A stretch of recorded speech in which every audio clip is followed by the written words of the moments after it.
you are, that's completely illegal. I The trick is, in my job, you always have to make sure you're an hourly employee. I am. Because otherwise, they don't have to pay you overtime.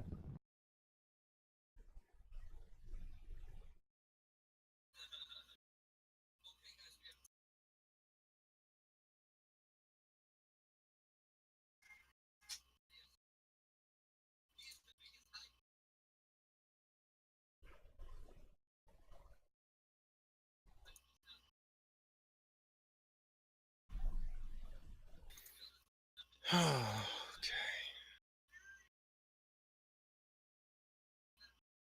What the hell have you? What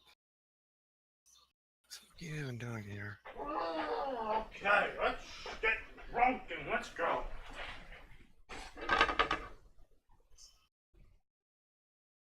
Yes, of course. So what garbage do you have prepared for us tonight? Truly the greatest of all, I'm sure. Indeed.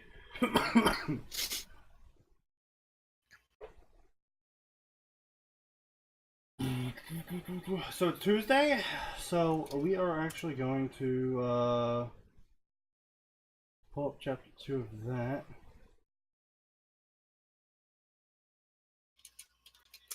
And I guess pull up chapter 2 of this.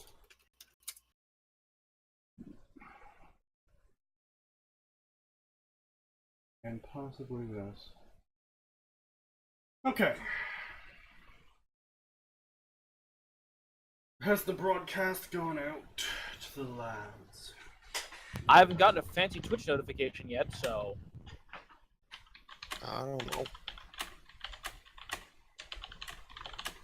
Ooh, there's some cool Warframe loot happening on Twitch Prime. Ooh, there's some plat going. Yo, if you got your Twitch account tied to Warframe, they're offering 50 free plat. Oh. And a 7-day affinity and resource booster. 50 plat. Just enough to be sad at how little plat you have. Indeed. Well, it's also just enough to get you 5 slots. So... I could use more Warframe slots. I think Warframe slots are 20 apiece, so that gets you 2 Warframe slots and a weapon slot, or 5 weapon slots, I think. It's been a while since I bought slots. Very long while. When are we getting the giant update? I want my hoverboard. Indeed. My space battles. Warframe is aiming to take out Star Citizen before it ever launches. Oh, doing the Ranma story. Yeah, boy! Yeah, the one where it's like, this is just interesting enough to not turn away, but still trash enough to laugh at. Yep. It's like, oh wow, your grammar's actually not horrifying. And you seem to have a solid idea of what you want to do. Truly the great... clearly this guy's learned the greatest trick of all authors. BSing your way through life. It's a valuable skill. Honestly, it is.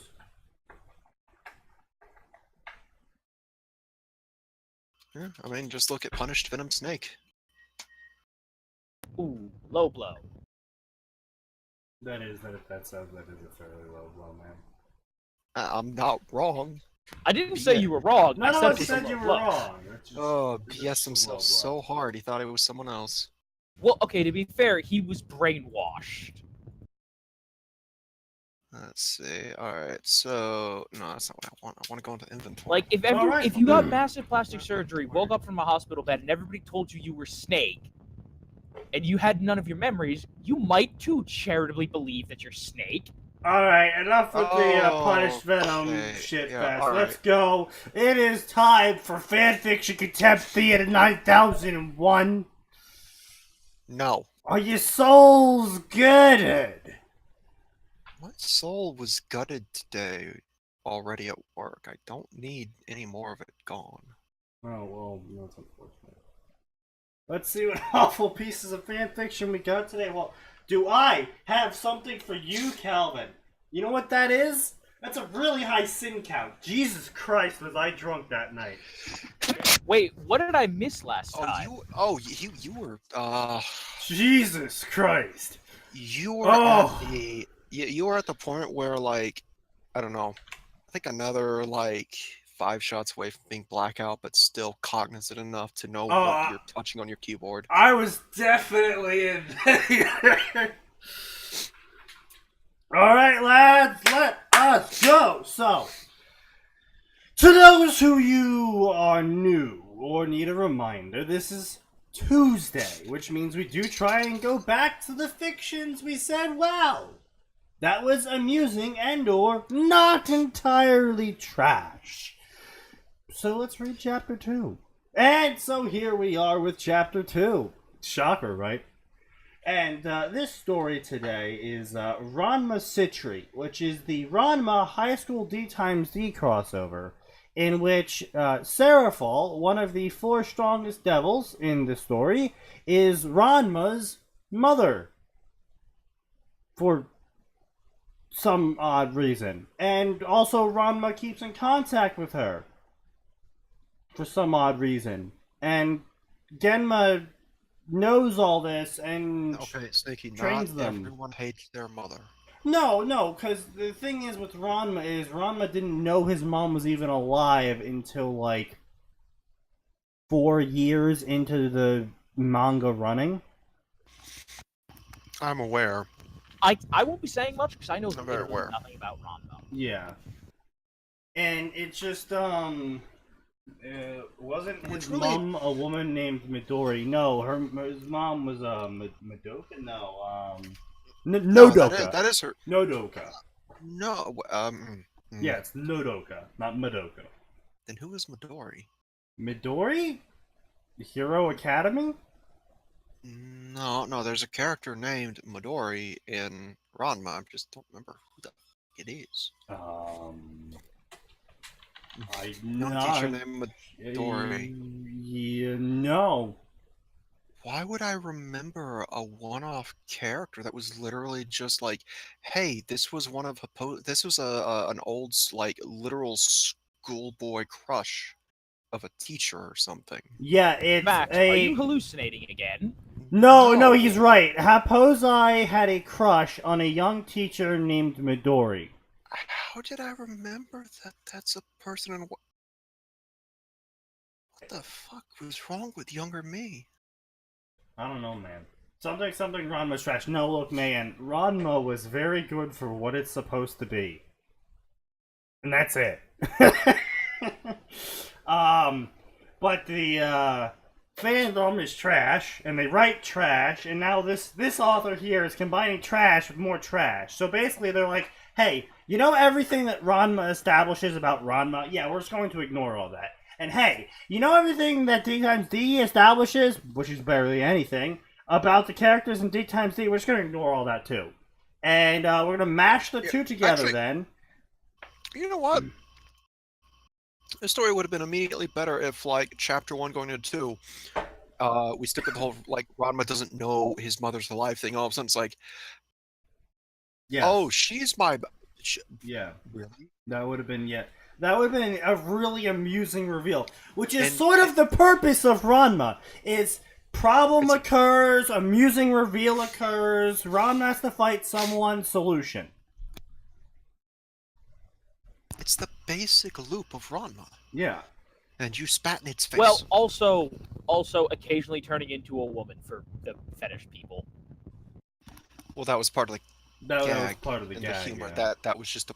Which, Okay, amusingly I enough, sure this story... that, like, let's be clear, that's also part of the core loop. Yes, let's be clear, this story was in fact written by a woman. So, just making that clear here. I was not aware of that. Yeah. Wait, Ranma? The Yeah. more you learn.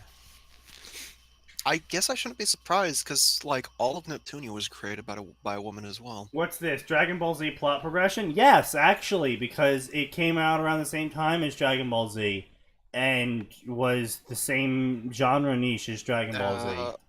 Yeah, actually, that was even before Dragon Ball Z. That was like Dragon Ball, I think. Stream is choppy as fuck. Cuts about every half a minute for 3 seconds. My stream is stable on my end, mate. Maybe you should just refresh. Stop downloading the pornography. Yeah, basically. Make sure Steam isn't updating anything, because sometimes Steam Yes, gets Steam fucky. likes to just. Also, if that's a problem for you, make sure Huh. you tell Steam that if it does start just updating stuff, be like, you get like 2 megabits or something. Because Steam normally is just like, I will take all the bandwidth. Yeah. Literally, its default setting is all I bandwidth. got nothing for you, Arn. It's not a problem on my end. It's not a problem on my end. No one else is having a problem either, so it's... I can't do anything for you. No. Ranma was very good at what it did, which was be a weekly release of shonen manga. Yeah. Yeah, this was about 4 years in the Dragon Balls weekly releases. Yeah. So yeah, they took some. Clearly, there was some inspiration from Dragon Ball. Yeah. But yeah, so I enjoyed it. It was one of the first mangas and one of the very few mangas I've ever read. I haven't read many. Honestly, I've read maybe 20. So comparatively to all the fan fiction that I've read, very little. But let's get this right on into this. Next to Detective Conan, Ranma is my first anime and will always have a special place. Yeah, for a decent amount of people I know, Ranma was up there in some of their first stuff that they've ever read or watched. But anyway, so completely out of character Ranma, completely out of character everyone. Ranma's getting a peerage, and we just kind of wanted to see where this goes. Nostalgia bias, I'm sure. No, Ranma has its problems. It's just, like I said. Everything has its problems, but like Ranma just plays really well into the genre it's written for. How you say? Based on everything you've said, it definitely has its problems. I imagine repetitiveness is one of them. Yeah, it's obviously repetitive. It's got a formula. But it was when it did things interesting with its formula that's like, oh, I didn't see that coming. Okay. Instead of A plus B equals C, it turned into A plus B equals D for this episode. What a twist! Yeah. But so let's get on with this. So anyway, that night Ryoga was sitting in his home, thanks to Shiroroku finding him at his camp and leading Ryoga home. Oh, how convenient. Shiroroku, that's his dog, is warming up a hot dinner for Ryoga. Yes, that is his dog. While sitting in a chair at his guiding dog's insistence. Pretty sure his dog was just a dog and not like some sort of maid. But whatever. Part of Ryoga said that neither of his parents had found their way to their house since he had last been here. However, he did console himself with the fact that it had only been 2 weeks since his last visit home, which was very short for him.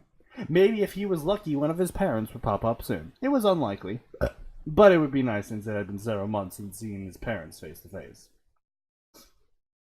Which another thing that was I never quite understood Ryoga's little predicament there. Like I could understand like maybe the dad never being able to find his way home, and then Ryoga inheriting that problem, but it's also his mom, so it's either like an incestuous relationship, or I'm sorry, what is the problem here? okay. So Ryoga's parents have a maybe actual curse on them, and Ryoga inherited this, in which they are incapable of directions. Like, if you go point straight and say, go that way, they'll take a right and do a U-turn, and then do a swiggly swoop and end up in Tokyo, and then Antarctica, and then the Bahamas. So, how do they do anything like hold down a job? They don't. I see. Yes. Also, I believe in the story the dad's a traveling salesman. Okay, but like, actual traveling salesmen have assigned territories. And tonight, Sneaky He was very well loved SJWs. in the company. Hello. You know what? Just let him go wherever he wants.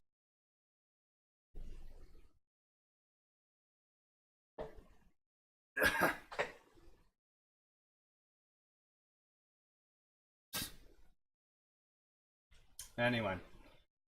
So now that our chat is turning into a political shit fest, let's just keep moving on.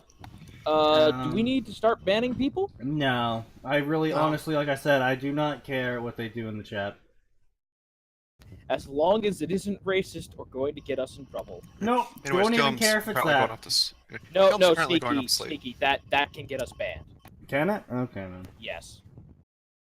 I guess I'll have to moderate that then. Yeah. Right, of course. Speaking of moderation, as always, do not contact the authors we feature here.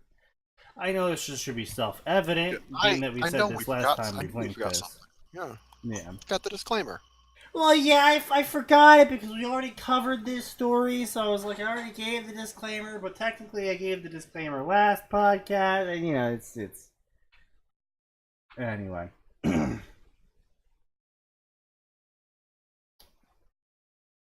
Alright, let's continue forward. Blah blah blah blah blah. Ryoga pulls out the flyer. And we lost Arn. Good night, Arn. And Krull. Good night. Oh, good night. And blah blah Wait, blah. are they actually going to sleep, or did we just lose them? No, I think they went to sleep. I think they're just removing themselves from the situation. Just plain and simple. Yeah. Always a viable option. Anyway, It is. So, then Ryoga uses the fancy contract with a poem on it, and he casts a wish saying, "I wish I didn't get lost all the time," instead of saying something like, "I wish I didn't get lost." So now you only get lost some of the time. Congratulations. Symbol Plus, on the that could be flyer. like once every 48 hours he's allowed to find his way or something. Yeah, there's so much wiggle room in that statement. I'm pretty sure, like, just you gotta be specific with wishes because that's never what you want. Oh man, not only that. What of the wording you want would be, I wish I would never get lost. Just adding the word never should make it so that, well, you know, you're a built-in GPS. Or something along the lines of, I wish I always knew where I was. Like, something like that. I wish I always knew where I was going and was able to follow the directions. Something specific like that, because even get lost has colloquial connotations that you don't really want the wiggle room like, to be honestly, there. you're right. Just say something like, he could make it as simple as, I wish I could follow directions. Then, it doesn't matter what else happens. That's like, true. oh no, I got lost again. Can you tell me where blank is? That's true, yeah. Yo, he'd end up amazing as a DIY dude. Man, IKEA would hate Just him. pull up a YouTube video, and now he knows karate, and now he's a political, and now he's a political economist. Yeah, no, it like the wording is important, especially when you're dealing with contracts from a devil or a wish.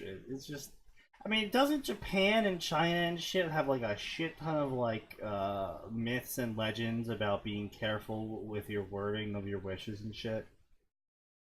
I don't know if I'm crazy or not on that one.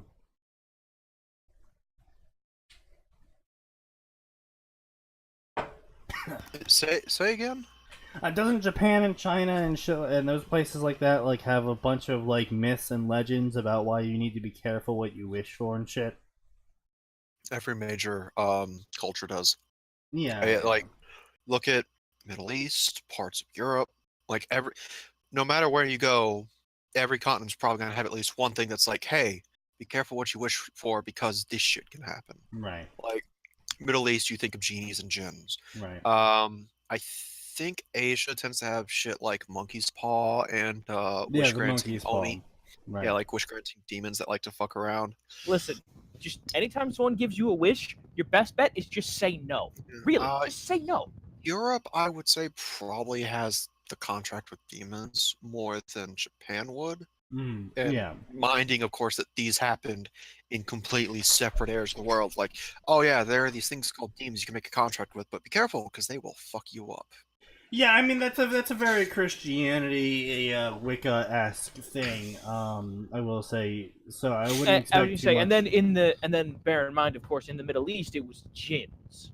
Yeah, we already covered that. But my point's more like I understand Ryoga isn't like super in the social arena and like knowledgeable of. But the point is, pretty much no matter what part of the world you're Yeah, from, like that's what I was there's kind of a like a wondering was like they have shit like that. Like Yeah. don't just say wishes out loud or stuff like that. Like you don't know who's listening.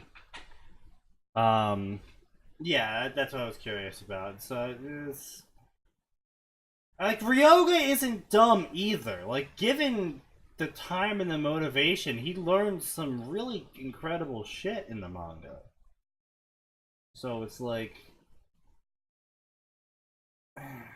it just makes me feel it just feels a bit forced to me, which is what I'm trying to say, I suppose. But anyway, so blah blah blah, the symbols light up and blah blah blah. Ranma appears. Good evening, summoner. I am Ranma Citri of the Citri clan. I will be the devil fulfilling your wish tonight. Devil? What? And he's the blood drained from his face and shit. And see, like this is what I'm talking about. Like apparently Ryoga knows about devils, but doesn't know not to make wishes on paper strangers have given him. You know what I'm saying? yeah. You have summoned me, the devil, Ryoga, and here's why you have nothing to fear. Oh my god. No. God fucking damn it.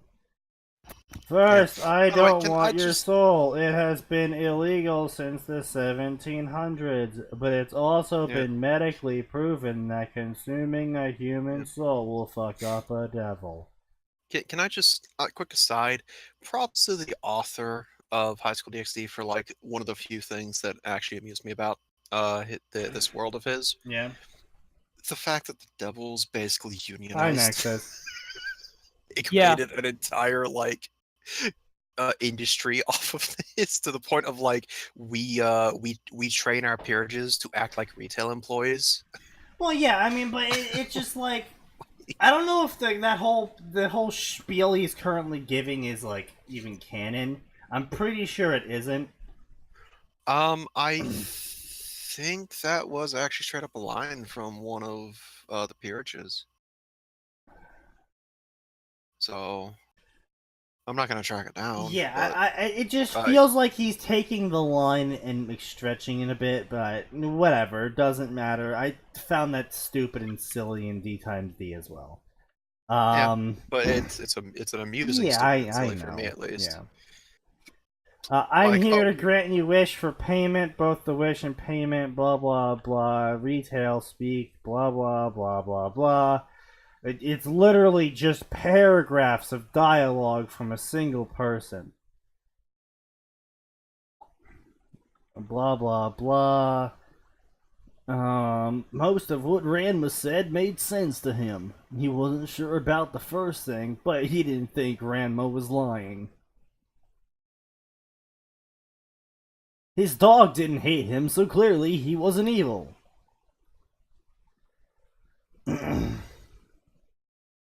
I'm tired of getting lost. I want not to constantly get lost. Do you mind if I scan you?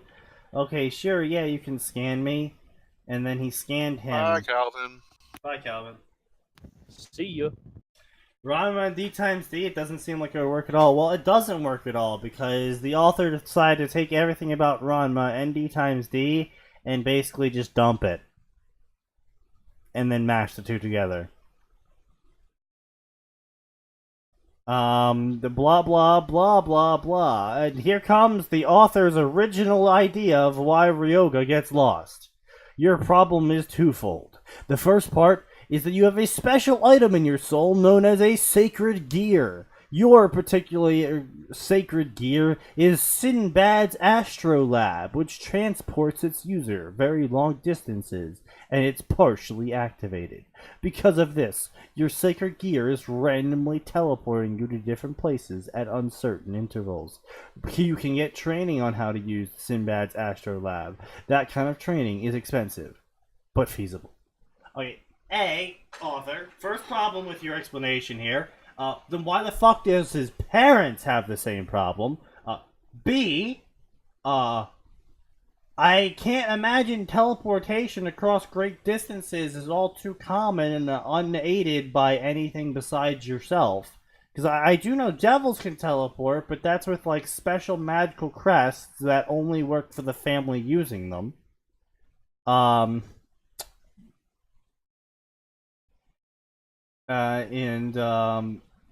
The second part of your problem that is really expensive.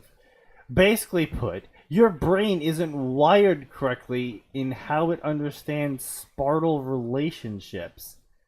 I can tell you the directions He between means point spatial. A and... Yes, he does. Between A and B are in order of 1, 2, and 3, but your mind will hear and think the directions are 3, 1, and 2 because it's of this, you're constantly getting lost if you don't have someone guiding you. Okay, that is actually a medical problem, so I will hand the kudos to the author about that. But it is canonical that his parents also have the same problem of ending up in, like, Hawaii and Paris and shit. So, I guess we're just gonna throw that out, too. So it would seem. Yeah. And there's an additional pause as the devil let his client absorb the information. Then he continued with another fucking block of text. Many, many blocks of text. Like, holy shit, you know, there's dialogue, right? And then there's 1, 2, 3, 4, 5, 6, 7, 8. 8 blocks of just dialogue from Ranma explaining everything about the author's opinion on Ryoga to the audience. Even though Ranma was actually a man of few words. You know, like he talked, but when he talked, it was usually boasts.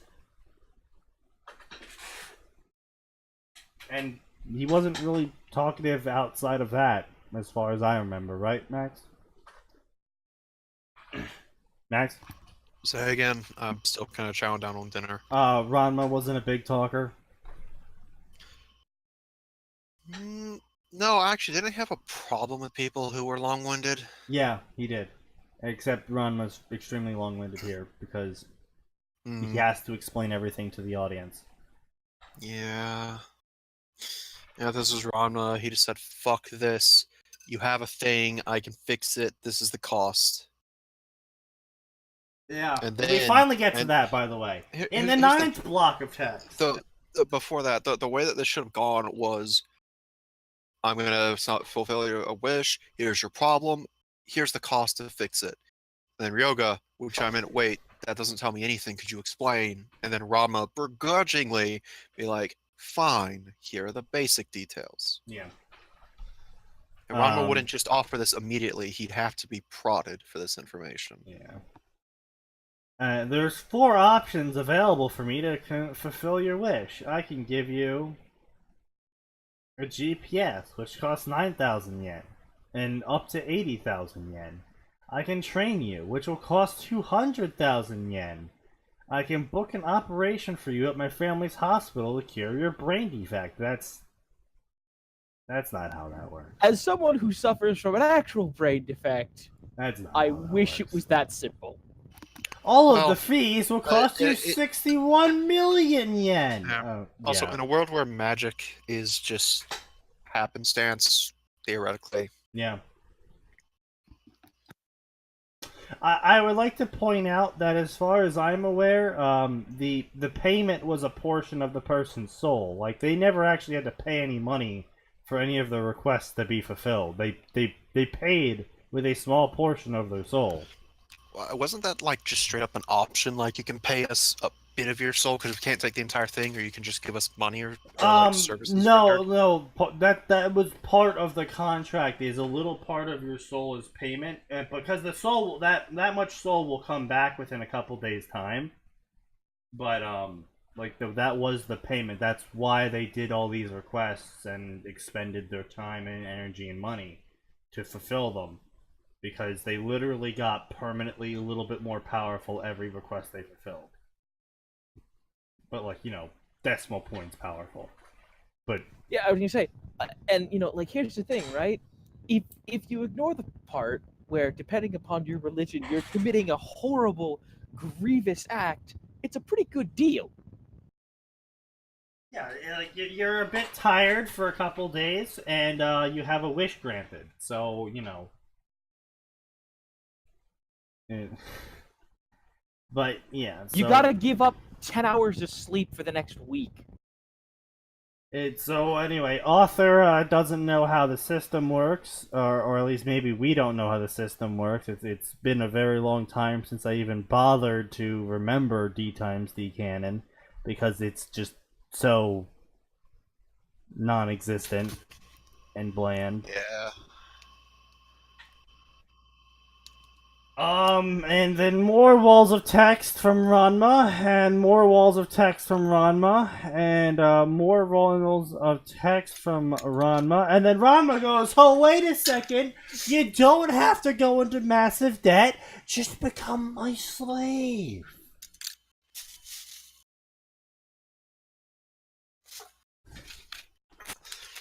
Yeah, also, And, I'd really love some explanation as to the whole, like, why there's a one that's just like you pay 200,000 a month for the forever. Yeah. And then What's Ranma up with that continues. option? I don't know, man. Ranma continues to explain everything about D times D to Ryoga. And that's a couple more paragraphs, and oh, hey, let's throw in the 666 reference. A couple more paragraphs of dialogue from Ranma. Couple more paragraphs of dialogue from Ranma. Obligatory, the devils are the Yakuza reference. Now, you know what? I want to see one where the actual Yakuza's like, get out of our territory, and fights off the demons. Oh, yeah, no, Kim and I discussed that before. Just, he came to me with the idea of, like, we should put Kiryu in there, and his sacred gear is he can just invest physical money into his soul, like Yakuza 0. That'd be great, but again, I just want to see it. I want it to hit the new crazy job to get out of whatever stupid nonsense has been forced on him this time is get rid of the devils. They're muscling in on our territory. Yeah, like he and I discussed something like that. It's like I'd need to finish Yakuza 0 for that, and I fucking have to reread through High School DxD, which I'm not keen on doing. It honestly is a terrible. That's the biggest downer. Yeah. On the one hand, I get to play through a really cool game series. On the other hand, I have to read about the adventures of this jackass. Yeah. And his, I guess I could charitably call them creepy magic powers. Yeah. So, with that being said, let us continue on. Oh boy, he pulled out his Devilberry, and sent some text messages out.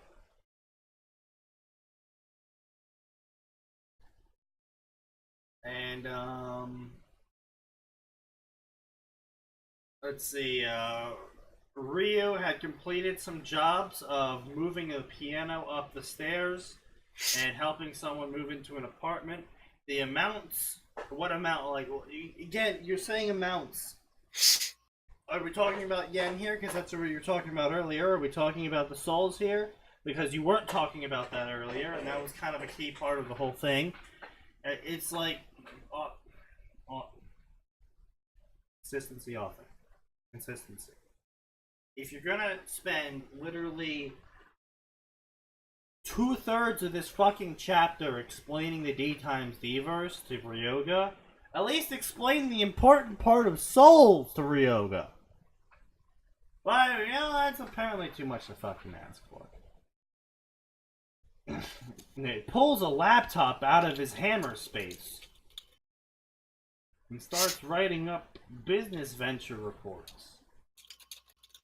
I mean, I guess this is supposed to be amusing. I guess this is money. Yeah, I guess he's being paid money for these devil contracts because he's talking about allowances and stipends. Yeah, I guess this is the author's attempt at humor. Like, oh look, Ranma's doing economic paperwork.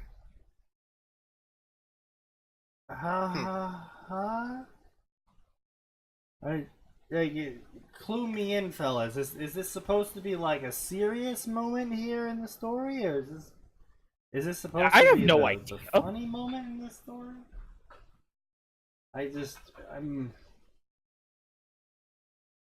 I'm lost. I'm sorry that you're lost. Oh, so much. It's okay though. I just give up. It's just.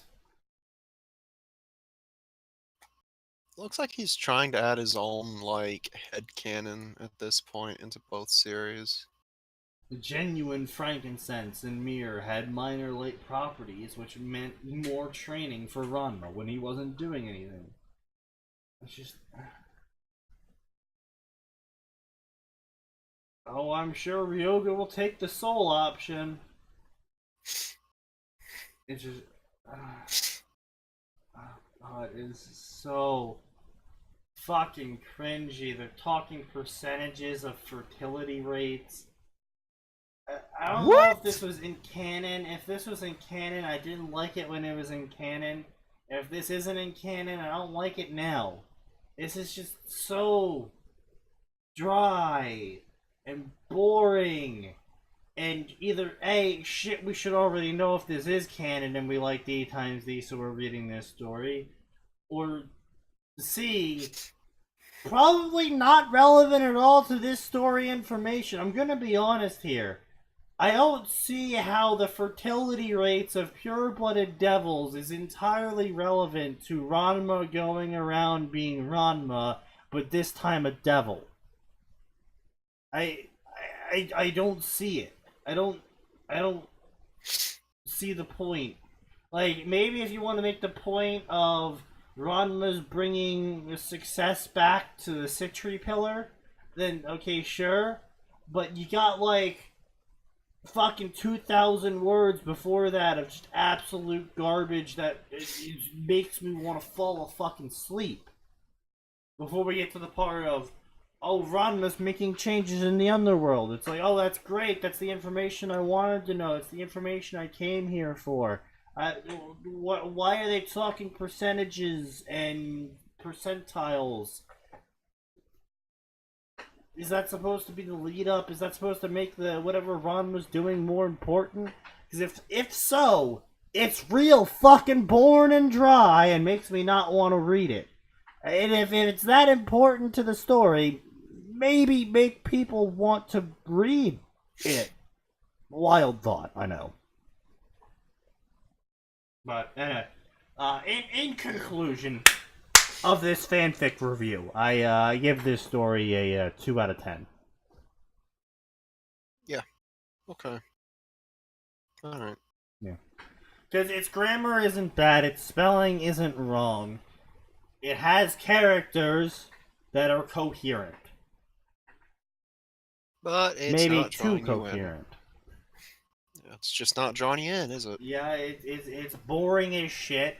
Nothing in the whole story makes sense at all. It's apparently a fusion verse, which I'm already a bit biased against, admittedly. But I mean, it sort of works because there isn't too much overlap. But at the same time, the author's like, oh yeah, Ranma's Seraph's daughter, except we're just kind of going to skip over pretty much all of his development time between him being born in Hal and him growing up to be the Ranma age that we know in the manga. Because the author just wants to hop straight into Ranma doing Ranma things. And it's like, you can't really do that if Ranma is 3,000% different to the point where 50% of his genetics have changed. You know, it's like, there's no sins here. The sins were covered last time. This is just continuations of previous sins. I'm not gonna penalize him for that. It's just, I thought maybe the author would go somewhere with it. So maybe I'll give him a sin for that. They should have gone somewhere with it, and they didn't. There was no going anywhere with it. We had 2 chapters of really long-winded explanations of shit no one cared about, and then a minor subplot of Ranma trying to recruit Ryoga, even though in the long-winded shit of shit no one cares about, the author made it a point to emphasize how Ranma only had 1 peerage member. And wasn't going to be expanding that anytime soon, and then we immediately jump into the mini arc of him recruiting Ryoga. So, fuck it. Okay, author, thank God. Good one.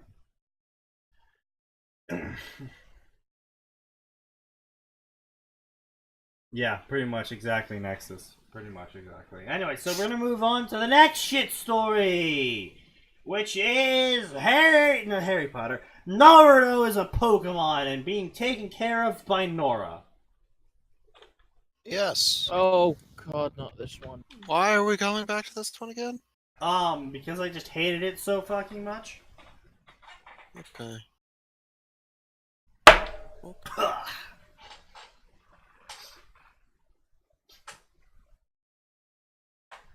Oh god, fucking guys. Okay. So we're starting off, author. Okay. It was nighttime at Beacon, and all through the dorm, not a student was stirring because class left them warm. In one room specifically rested 3 members of Juniper, though not for much longer, that is for sure. Author, you're terrible, and I do mean terrible at rhyming. Focusing on the bed to the far left, slept Lyren in his jammies, a simple green t-shirt with pink edging, and black sweatpants. Oh, so we're stopping the rhyming? Okay. He was enjoying his rest, the beautiful peace and quiet that only happened during these late hours. Nora had been his friend for years now, something he wouldn't give up for anything. But dear Ohm! Glad we fit that in. Could she be an energetic bundle of excitement? He still had nightmares about the one time she got her hands on that Legion Mocha Latte and all that property damage. Asterisk, shiver, asterisk, period.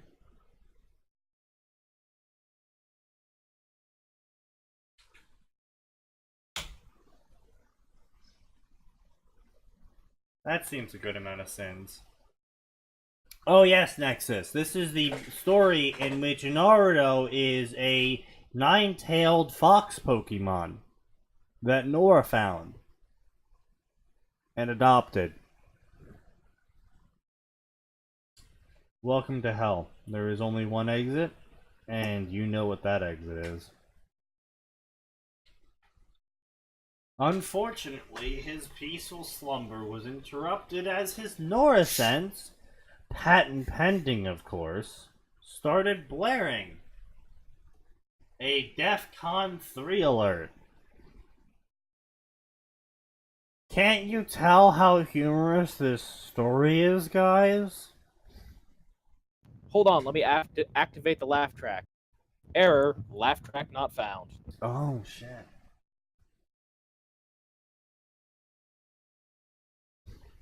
Oh, God. Leaning up on his bed, that's not That's not physically possible. He looked around, hoping it was a false alarm, only to sigh deeply as he found her bed to be empty.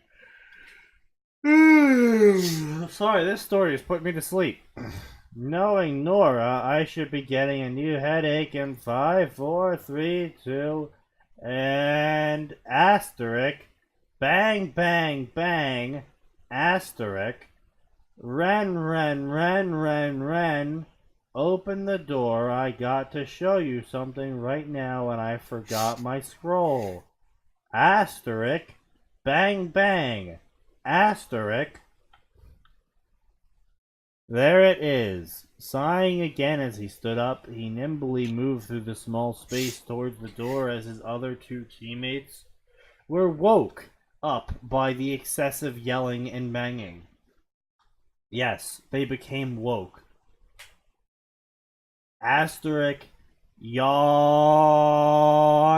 Asterisk.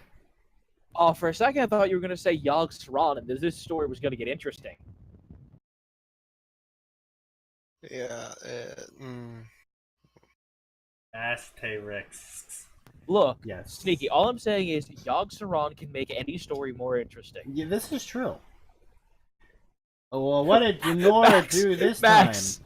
I'm sorry, not Max. Sneaky. Yog No. Sron shows up in the final Naruto fight and just causes everyone to recast everything they've already cast. Indeed. Nailed it. Pyrrha, a red-headed girl with vibrant green eyes, and why the fuck is the author describing this to us when it's primarily set in the Rubyverse, and I'm assuming written for Ruby fans? Hey guys, do you think everyone forgot what Pyrrha looks like? We haven't seen her in 2 seasons. I wonder why. I hear she got a new job. Clearly. I hear she got a full body makeover.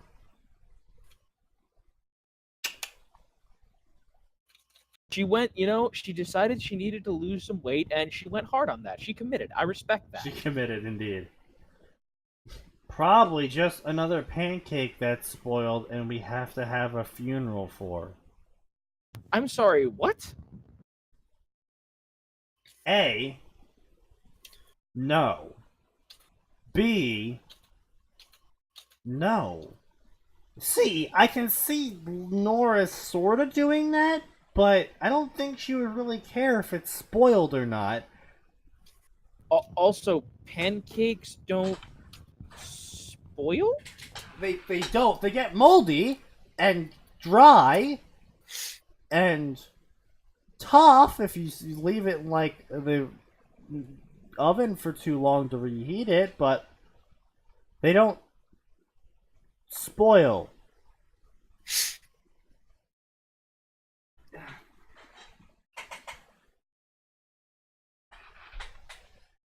John, a teen boy with, again, we're describing deep blue eyes.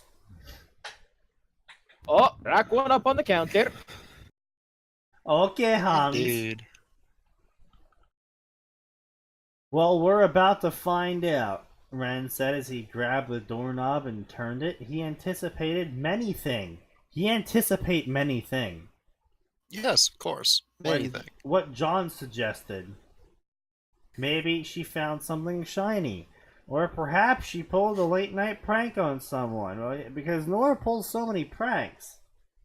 Correct me if I'm wrong. What I remember of the very little we've seen Nora,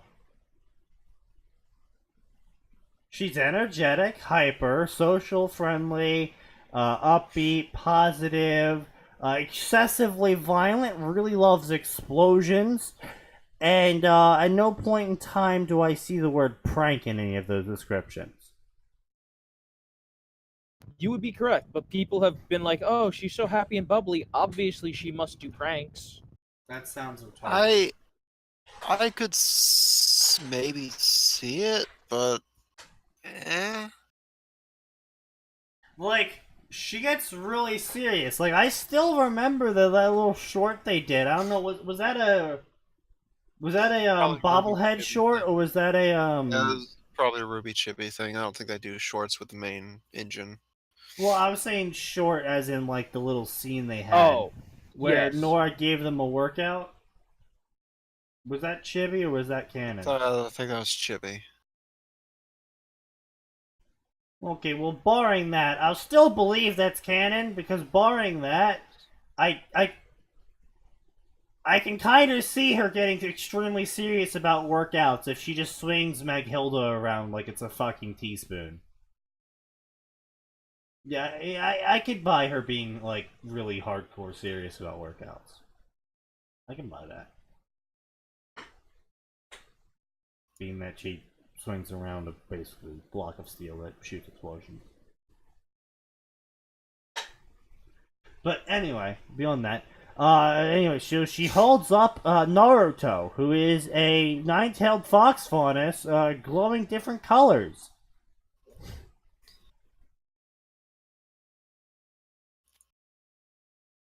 Can we keep him? Can we keep him? He knows pranks, and we can feed him. Promise, can we keep him? Though we're gonna need a lot of shampoo and conditioner, she said to herself. Nora, who's that? This is Naruto. I found him in the kitchen eating dust. That reminds me, I never got any pancakes. Did you just say he was eating dust? Yup, he thinks it's candy. She then pulled out dust and gave it to him. And he ate it. And then Naruto wasn't exploding. And then everyone's like, whoa, Naruto can eat dust. Well, to be fair, he wasn't exploding or turning into a monk. Yes. And everyone's like, whoa.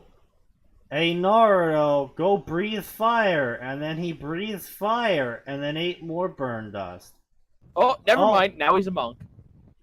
Oh, but, yo, just kidding, because at that exact moment, Weiss turned into the doorway to see what was going on. Man, I'm sorry, that Weiss comedic turned timing... into the doorway. When did she gain that power? Don't you love comedic timing in written works? It just works so well. Visual comedic timing. Oh, wait, Sneaky, did you not play the work. laugh track? You were supposed to have the laugh track going right Oh now. shit, you're right. I forgot about the laugh track. Because, you know, it's not included in a written work. Yep.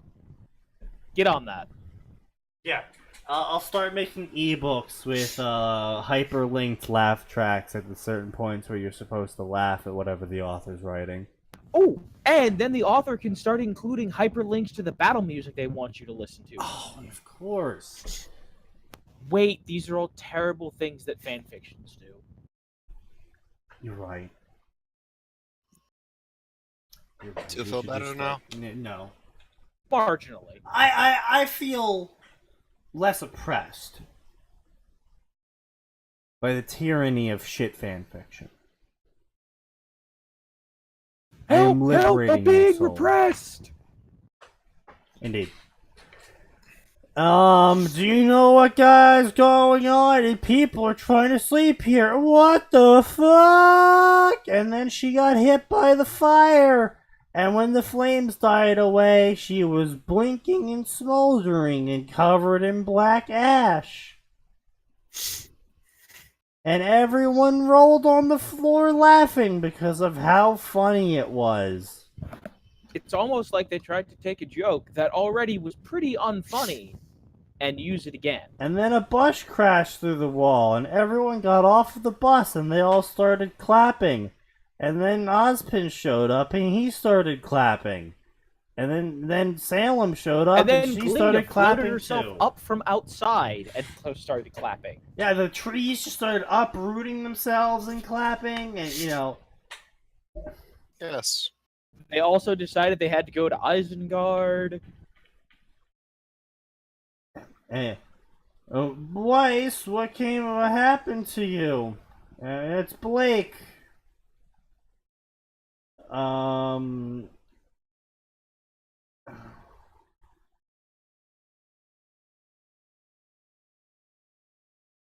Everyone looked at Nora, and then Nora scratched the back of her head with a big grin. Okay, guys, I can so totally explain. ... Hyphen, insert comical Batman transition with Nora's face instead. Hyphen. And that's what happened, Nora finished as she gently stroked the sleeping fox faunus curled up on her lap.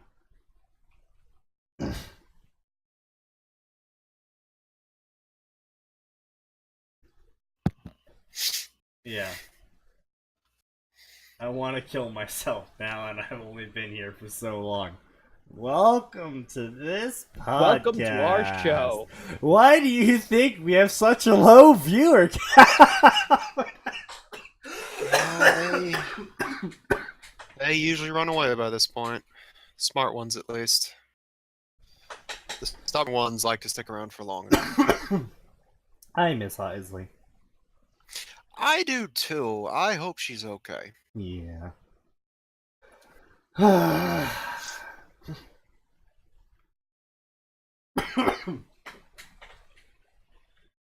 know, Weiss forgives Naruto and ate up a bunch of dust. Blah blah blah. That's not possible. He couldn't have eaten the dust to get in here. And they're always inspected too. What? Weiss, you know about dust? Why do you know about dust? It's because I know about dust. Please stop. Yeah, we get it, Ice Queen. Stop calling me that. Parentheses. Weiss yelled. Parentheses. You're rich with lots of cool stuff. Can we get back to the matter at hand? Yang drawled out. Because Yang, that's what Yang would say in this situation. Shut up, Weiss. We don't care about your opinion about how Naruto may or may not have broken into this fine facility of ours using a dust shipment crate. You're rich and stuff. Your opinions don't matter.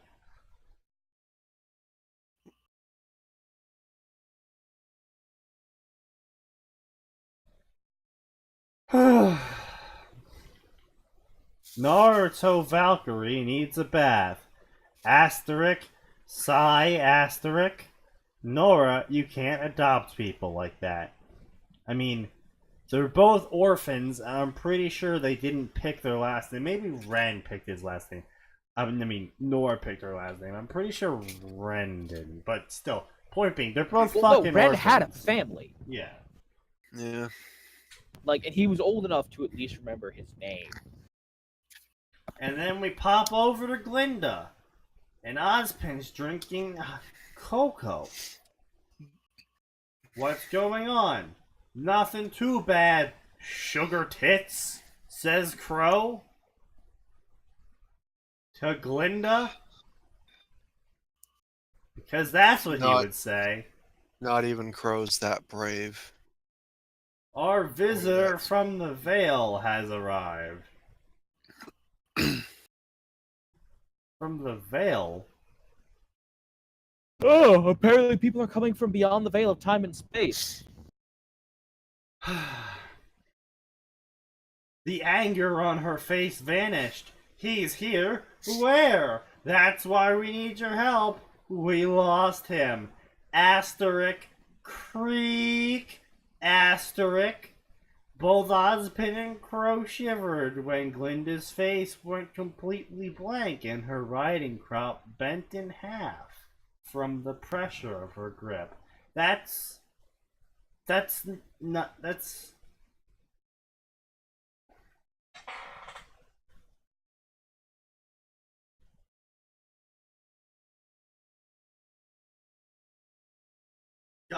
How does this story have 1,500 favorites?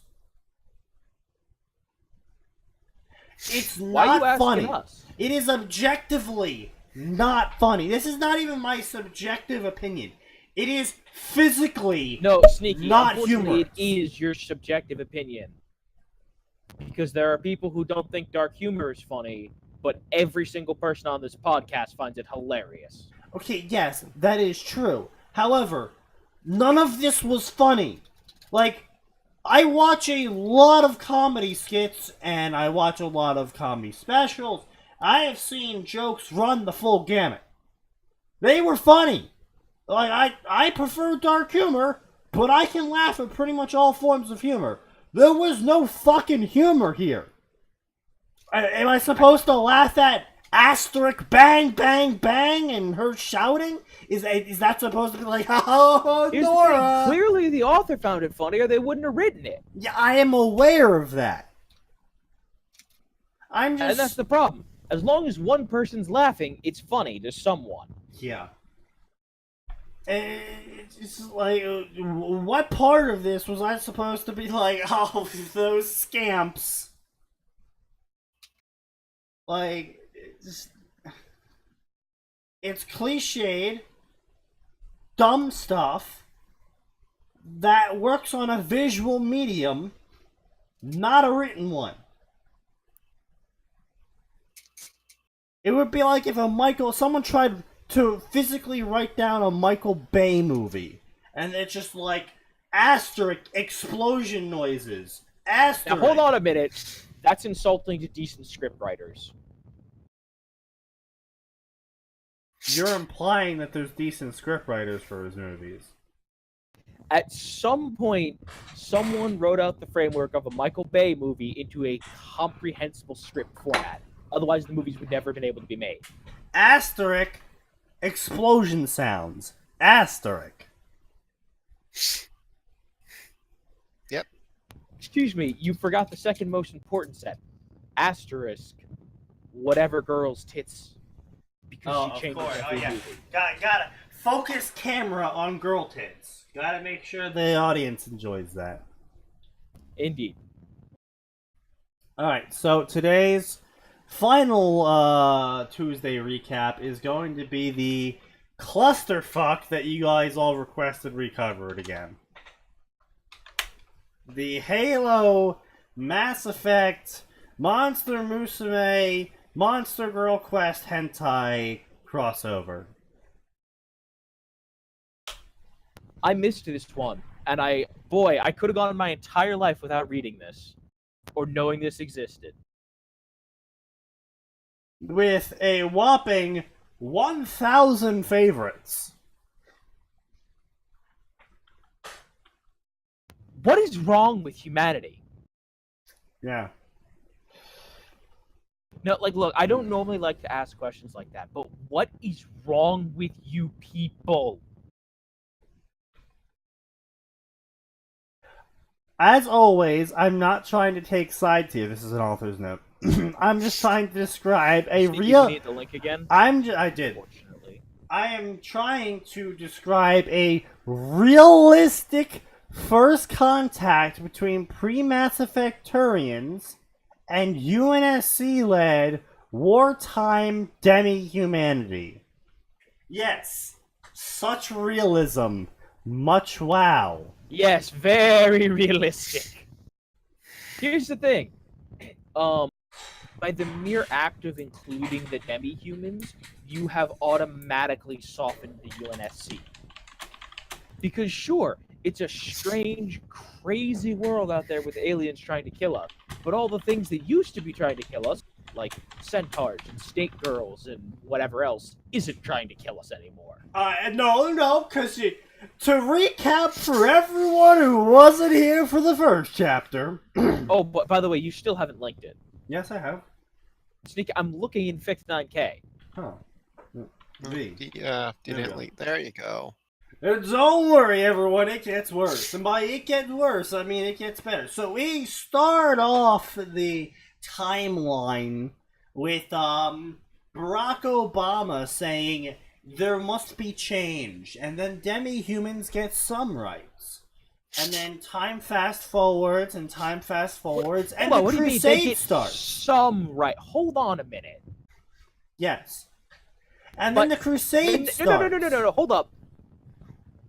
When they're in Japan, they're a protected class of citizenry. They already have rights. Yes, you see, but this is Monster Girl Hentai Quest. I don't. I can feel him cringing in pain. Yes. I don't know what that is, and I don't need or want to know either. Also, how is that different from Monster Musume? Because it's a lot more sex. Yeah, Monster Girl Quest also came first. Yeah. So I wasn't implying one of them came first. I was asking, how are they different? So basically, Monster Girl Quest is the story of the young intrepid hero who has to take his dick out and fuck his way to victory. Okay, standard age game. Got it. Yeah. And all the girls he's fucking happen to be half girl, half insert creature here. Still standard age. Yep. And that's about it.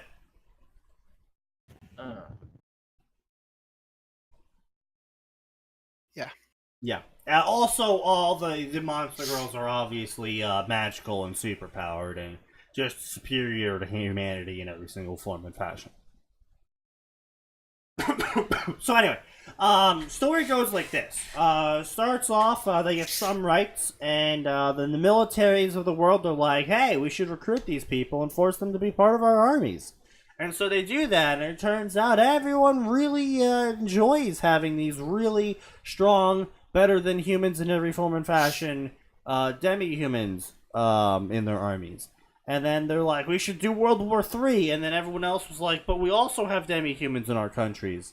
And everyone was like, oh, well, I guess this is the new nuclear weapon. We shouldn't do World War III anymore because we all have demi-humans. Yeah.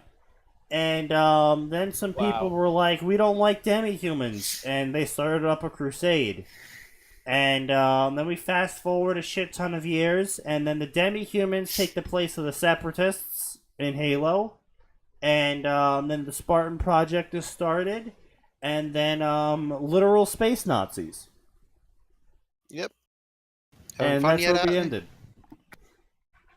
The worst part is, like, as dumb as this is, if you took out the H game nonsense, this would be a reasonably salvageable crossover.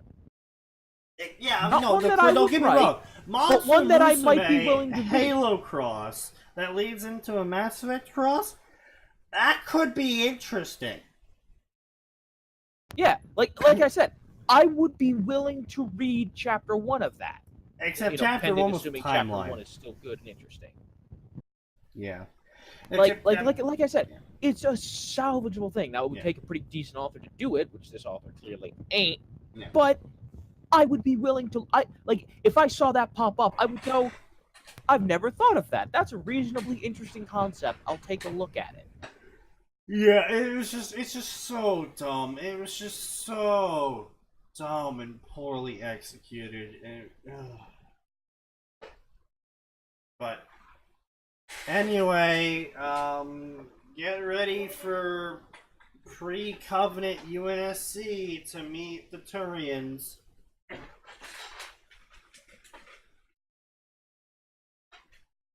In a flash of the brightest blue eyes.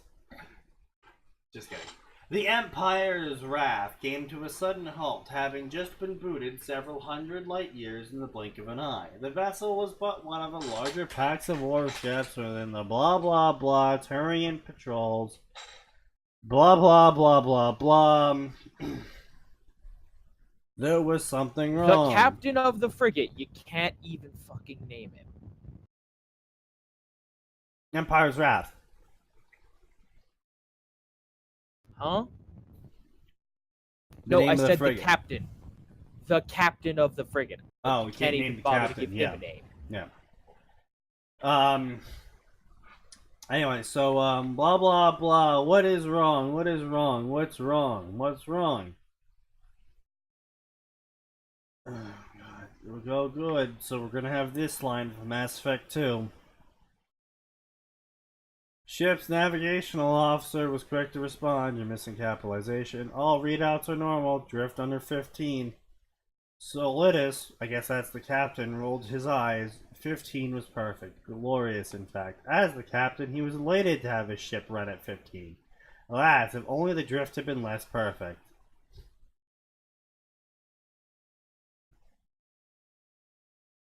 What?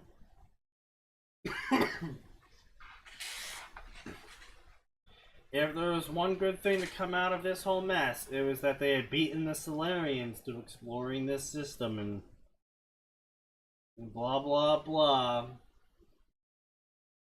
Blah blah blah, they're researching the area. And Relay 314, blah blah blah, blah blah blah blah blah. Blah blah blah. There was military aboard these exploration ships. Why was there military here? Did the hierarchy think they were going to invade someone?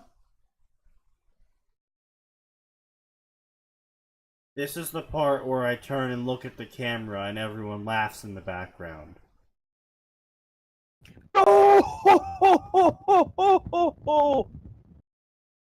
Indeed.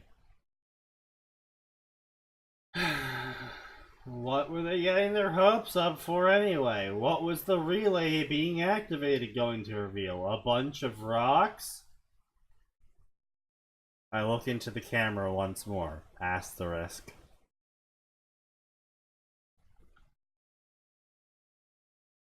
Bring the Empire sensors online. I want to make sure we don't end up in the middle of an enemy fleet. You still have...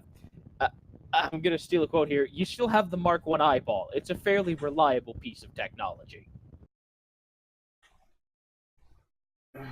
It's just...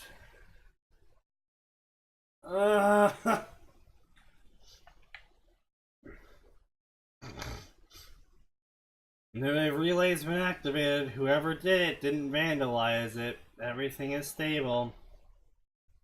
So they went through, and blah blah blah. Garden World. That would be the origin of his mysterious species then. Hopefully he would not be seeing its surface for the coming days. Captain, contact with 5 unidentified vessels in the flight formation between our fleet and the planet. This is it. He activated the ship-wide communication channel and yelled Captain Solitis to all crew members. Battle stations! Blah blah blah, they're all getting into fighting positions. Captain, there's no elemental zero! There's no elemental zero! These ships are not built with Prothean tech. Impossible! FTL requires elemental zero. What other tech makes space travel possible? Everyone look into the camera once more.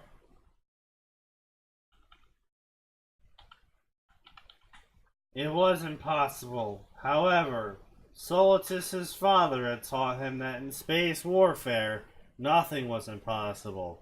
Wow, you just gonna rip that quote straight from Halo books? Okay. Let me know if we get a the enemy gate is down joke. What? What, did you never read Ender's Game? Oh, Ender's Game! I was thinking Halo books, and I was like... Oh, sorry. Okay, yeah, no, I get that then. Yeah, I did read Ender's Game. As far as Ender's Game go, by the way, folks, I highly recommend the first book. You can probably give the rest a pass. Definitely give the rest a pass. The spin-off books were pretty good, though. Blah blah. UNSC Destroyer Dragon Breath en route to Shanxi.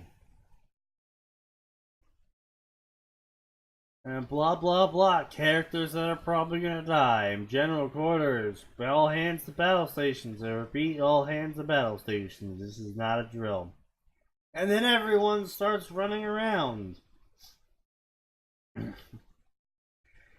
And blah blah blah blah. Is your team ready? They better hurry. Come on course. Look at those ships. They look like Covenant. Okay, so apparently they did meet the Covenant. Oh, right. I forgot. They did meet the Covenant and they beat the Covenant or something like that, right, Max?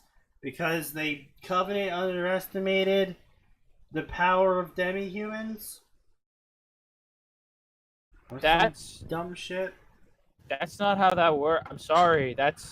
Look, just having a couple of snake people is not gonna stop you from getting glassed in any capacity.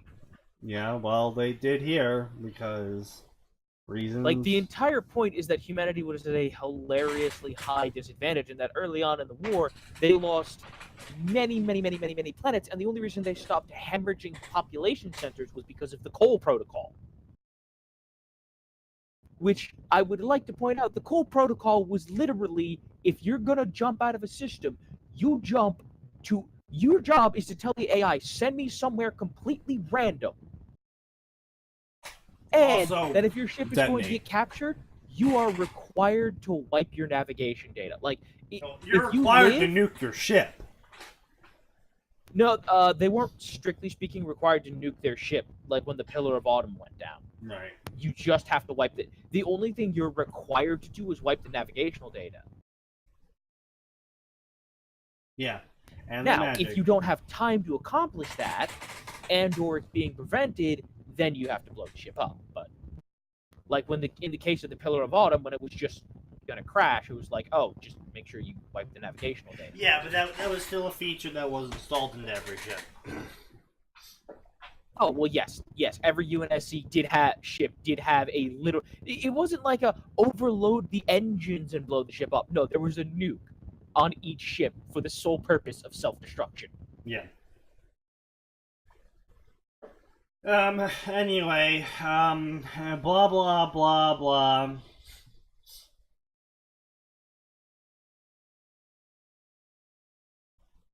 Seven smaller ships, 4 larger ships, impossible odds. How is the UNSC gonna fight that with a mere handful of frigates and 1 destroyer? I don't know, by the fact that they had fucking enormously larger ships than the Mass Effect universe. I'm right. Mass Effect versus Halo. I think the average ships were not too horribly far apart. But actually, come to think of it, Mass Effect ships the standard Mass Effect ship might actually fare better than a Covey ship, because Mass Effect ships specifically have kinetic barrier because they're used to slug-based warfare. Yes, there we go. Here's a good ship size, as everyone can see on my screen right now. Those are the Reapers shooting lasers at this Covenant supercarrier. And that's the Covenant supercarrier. But Sneaky, they don't have Covenant supercarriers. We're talking about UNSC ships. I'm just saying. Yeah. Also, I imagine that they would see the Reaper's death beam and be like, oh, cute, that's like a third the power of an excavation beam. Yeah. Fires excavation beam.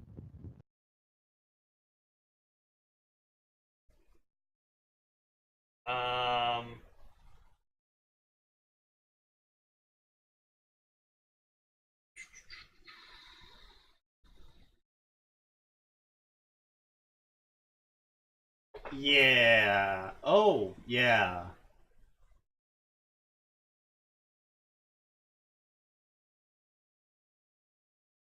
I'm trying to get some size.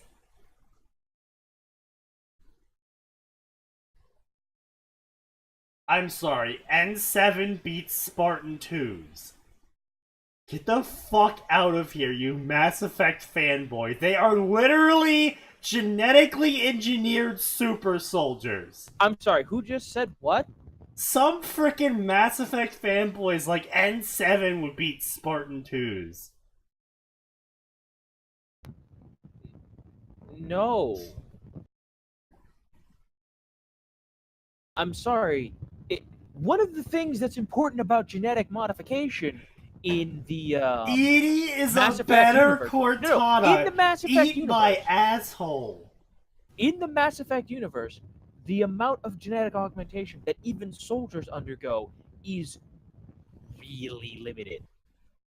Whereas, when you look at Spartans, specifically the Spartan 2 program, they said to Halsey, do whatever you want to these people, up to and including procedures that can murder them.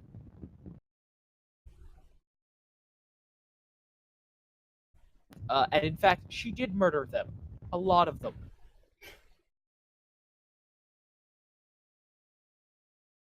Sneaky, what was the washout rate? For Spartan 2s? Yeah, wasn't it like 30 or 40%? Yeah, it was real. By the way, when I'm talking really about the high. washout rate, I mean specifically the people who washed out by the augmentations murdering them, not people that actually physically washed out. No, it was really high. I think it was like 70% actually. Really? Look, 'cause I think it was only like 30 Spartans actually made it to the end before the war started. No, it was much more than that. Are you sure? Hold on. To the wiki. Yeah. But anyway, so point being, yeah, 30 or so Spartans. Yeah. Oh, no. No, of the 150 children considered for the program, 75 were conscripted. Okay, so the successfully augmented James 1, 2, 3, 4, 5, 6.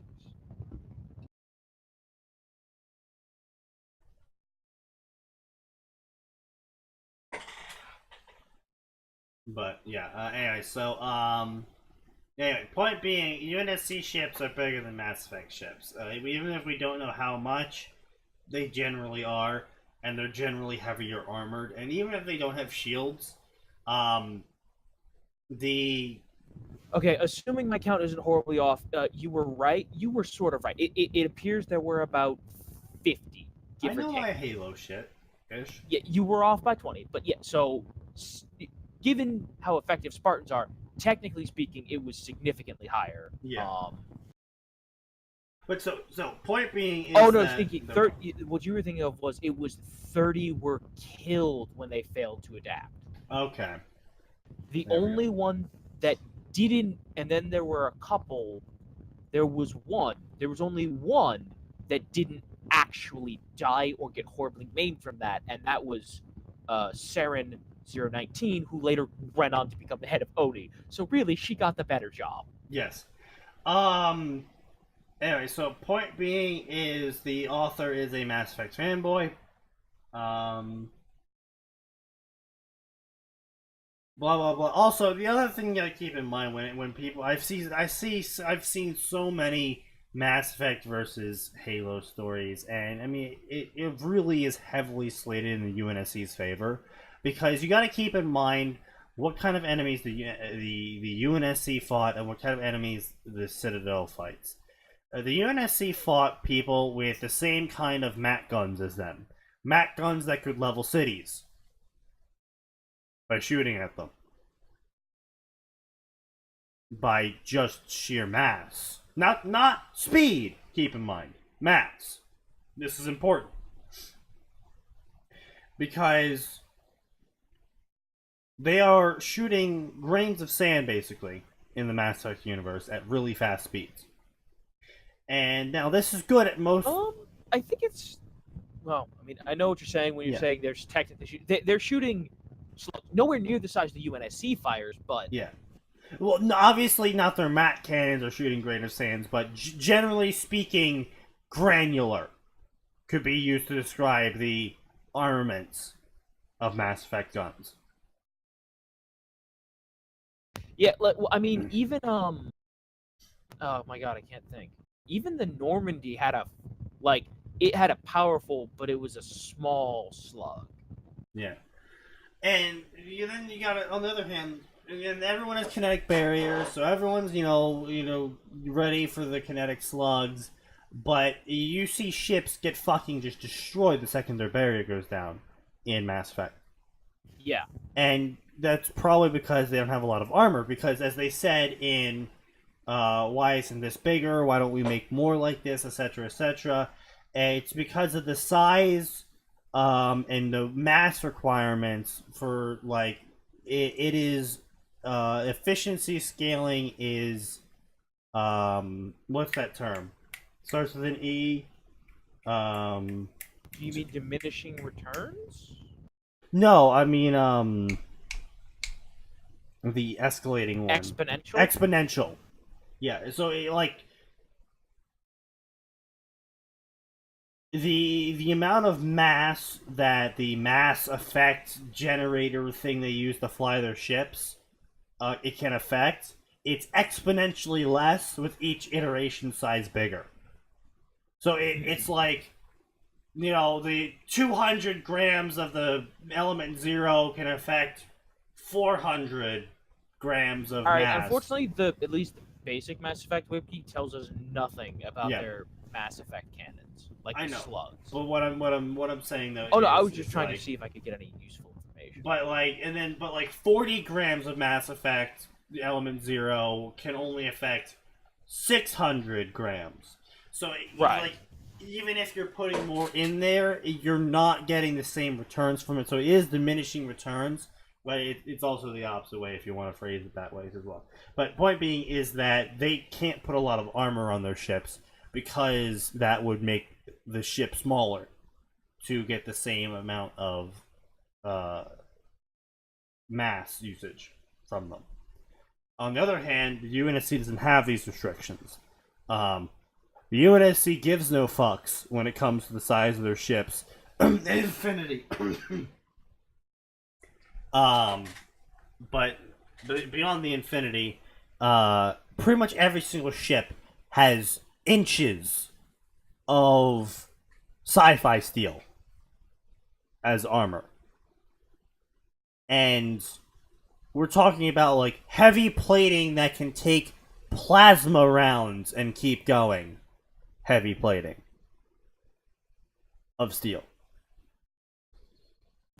Bear in mind that was only the biggest ships. The average ship. I know that's the biggest ship, but it's still that's the sort of I'm just armor saying the they're average using. ship was indeed melted by direct plasma hits, barring a few very special exceptions where the AIs were very intelligent, or the captain, like Keats. But my point being is that that's the sort of armoring they did on their ships because they didn't have shields.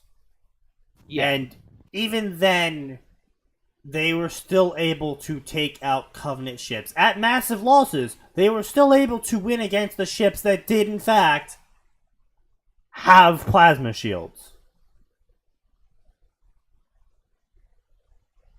Massive losses, of course, but they did kill Covenant ships using just kinetic rounds while they had no shields themselves.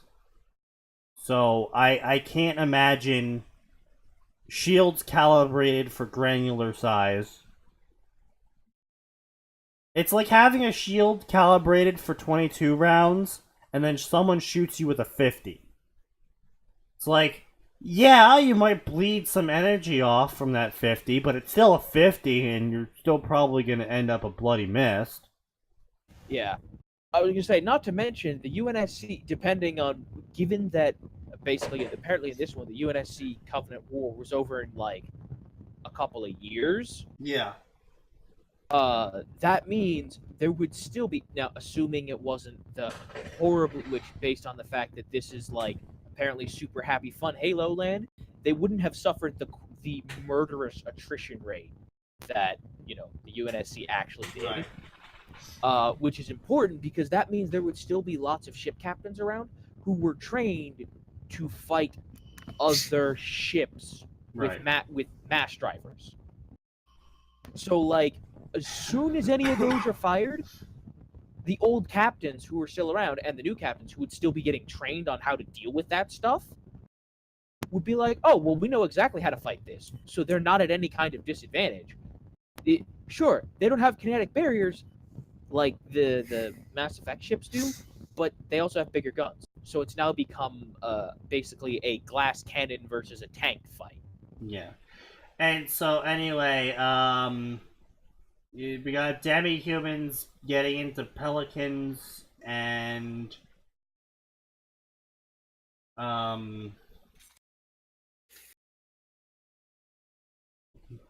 Now, some people might be scared about pissing off large carnivorous women spiders with the body of massive tarantulas, and those soldiers weren't Frank Fluffy Tamer Smith.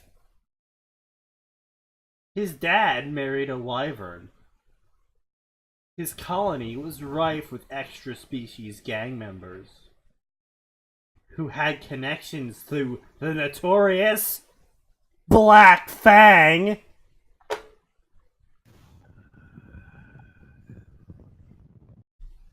It's not the White Fang, guys. It's my own original concept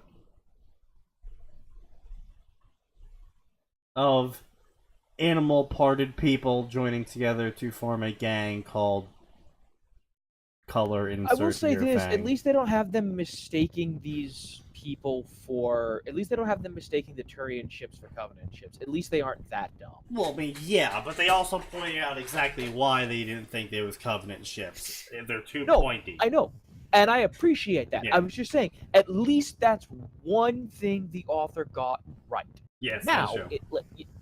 changing this up. Let's say they ran into like Geth ships. Oh, that's fair.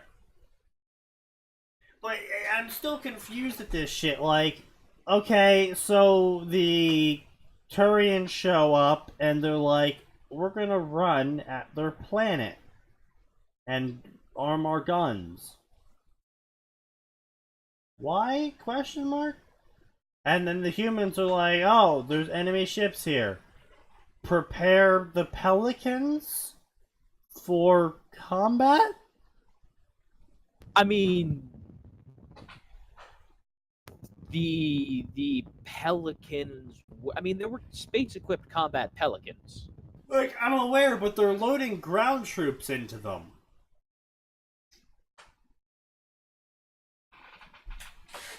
Anyway, as such, the woman who was capable of tearing a warthog apart with her bare hands was as intimidating to him as a wet towel. I would like to point out, tearing a warthog apart with your bare hands is pretty easy.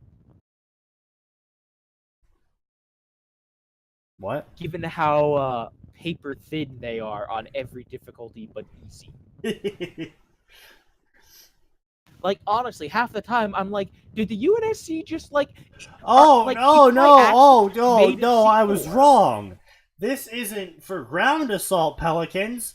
They're about to send a SUV-sized monstrous Spider-Woman to fight in space in an exosuit that covers her whole body.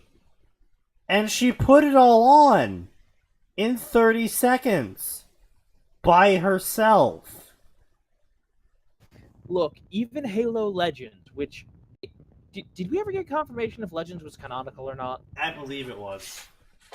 Well, okay, I'm totally okay with that, because that means Spartans on space bikes is canonical. Even the Spartans were on space bikes when they were set into combat. Really, really cool space bikes, but space bikes.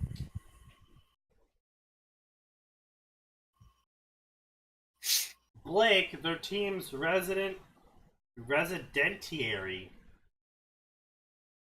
undead commando, grinned widely at their conversation. You heard the boss, man. You gotta take care of your guns. Not everyone has a fetish for barrels. Meat? Countered Terra. Why don't you take those SMGs of yours and stuff it up your butt? Can we get a move on? Oh, it was good old Sif. Always ready for action and collected before combat. The Echinada? Echidna? In fact, you know what? Because I'm so depressed, I'm just gonna go back and watch that space bike thing again. You know what, Sneaky? Let's just stop the stream. Let's just turn on Halo Legends and watch the space bikes. The Echidna wore her own specialized BDU, flexible enough to allow a whole mess of crazy combat maneuvers but tough enough to shrug off small arms fire.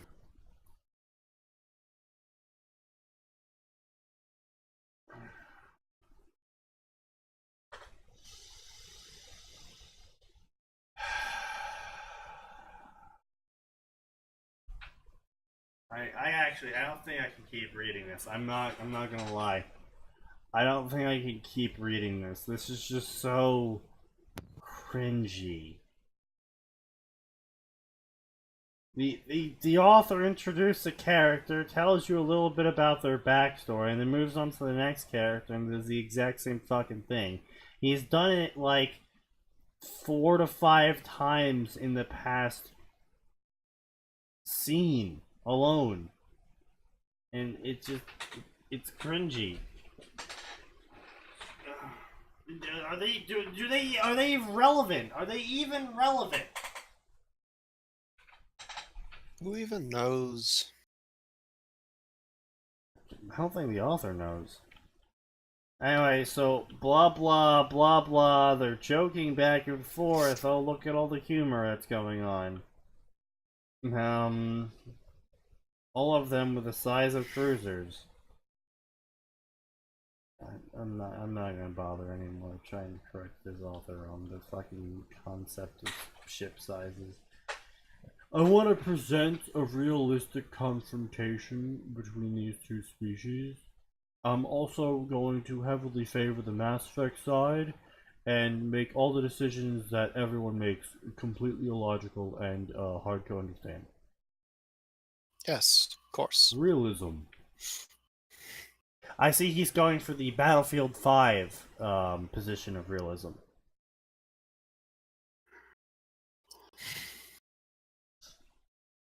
Blah blah blah, simply displaying force will be enough to stonewall these primitives. No, we don't know what weapons they have. They might take offense or declare a state of emergency. Do you think I want to do this? General Leviticus is eager for glory, too eager. But there is nothing you and I can do. Nonsense, we cannot punish this race. Oh well, fuck you, we're doing it anyway because the author demands it. I disagree. Well, too bad. Alright, shoot them. And so they shot them. And it just keeps going. And it's just more. There's just more. And it's just more of the exact same shit that we've been reading for the past 30 fucking minutes. And it's just... it's mind-numbing. Also, apparently, the UNSC invented monomolecular blades. Okay, that's... alright. Why? This is dumb.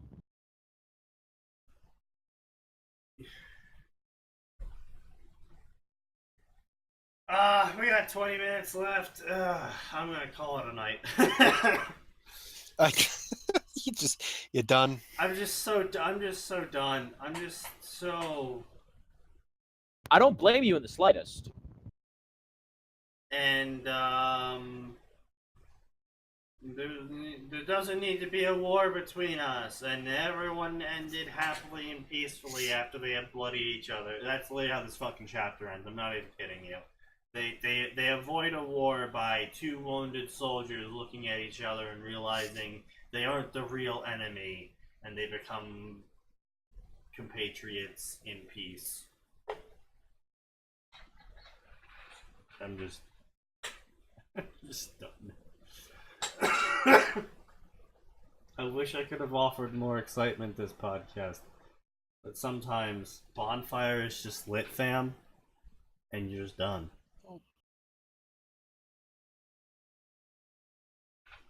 Which, by the way, I actually got around to doing that quest series, and I got to see the tree burn.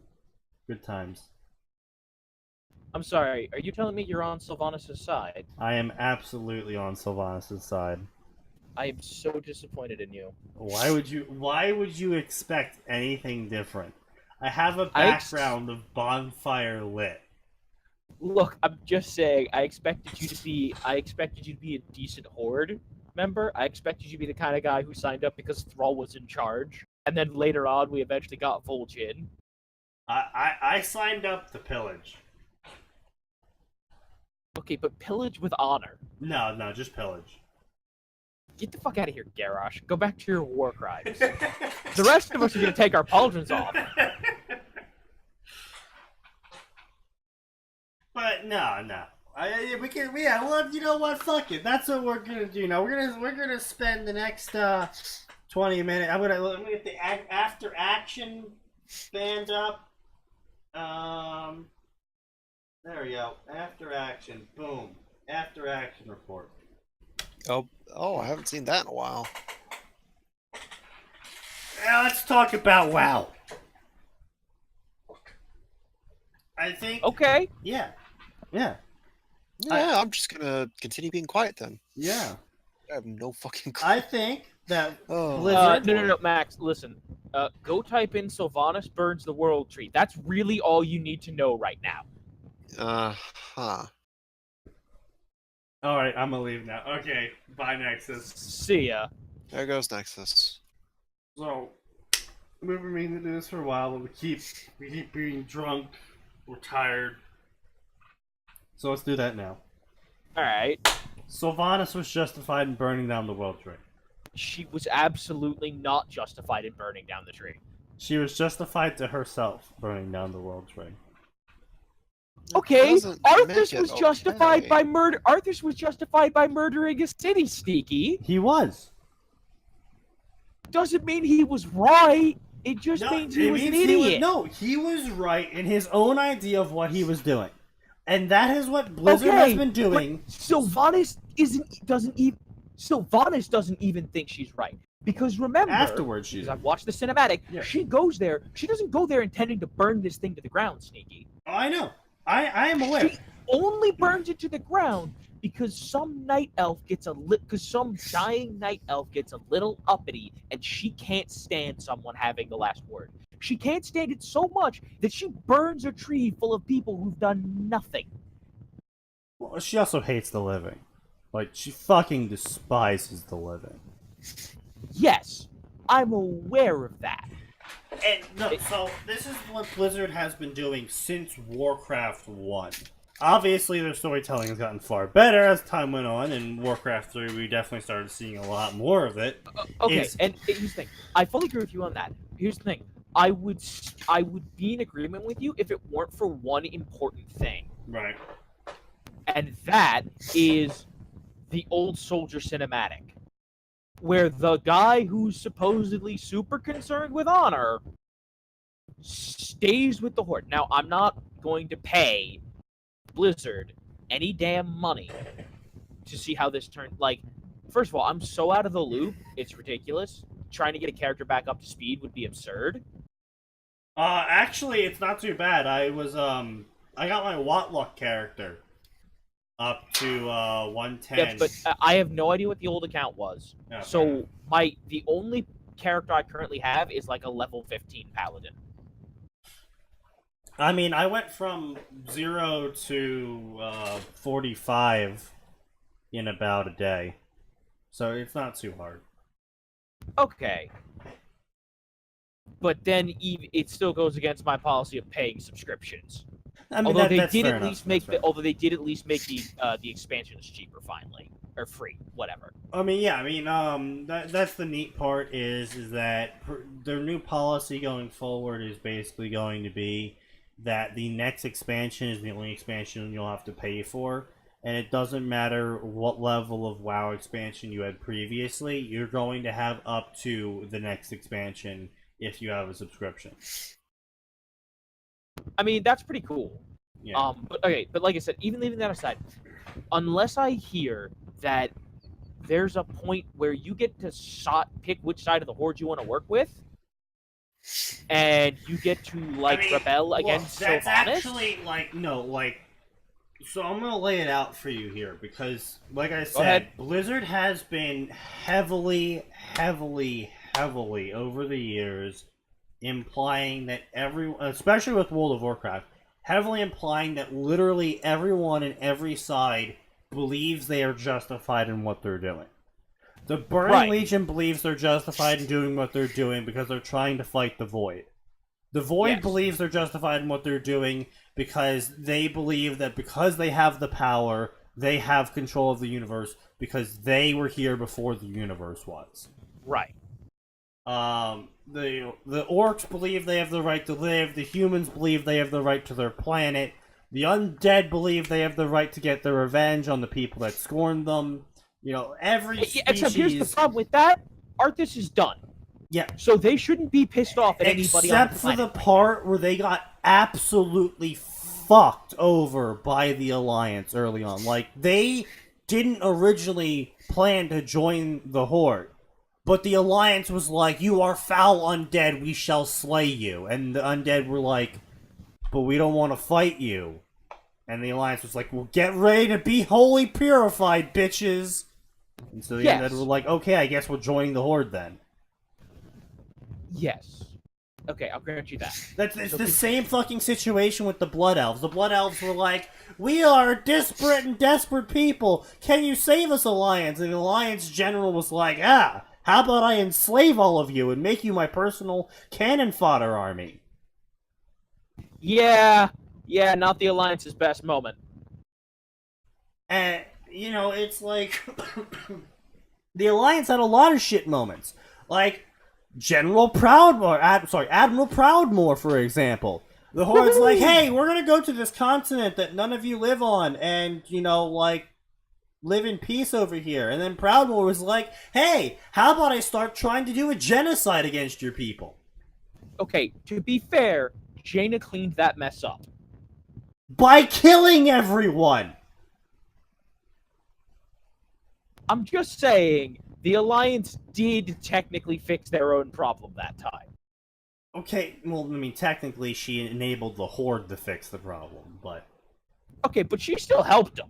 Yeah, but the thing is, like, it's like... no one is in the right, really, going on. The elves, the Night Elves, are fucking elitist pricks. And the reason why they're at war with the trolls... nobody's in the right, but Sylvanas is definitely in the wrong. Okay, she was a bit excessive in burning the tree down.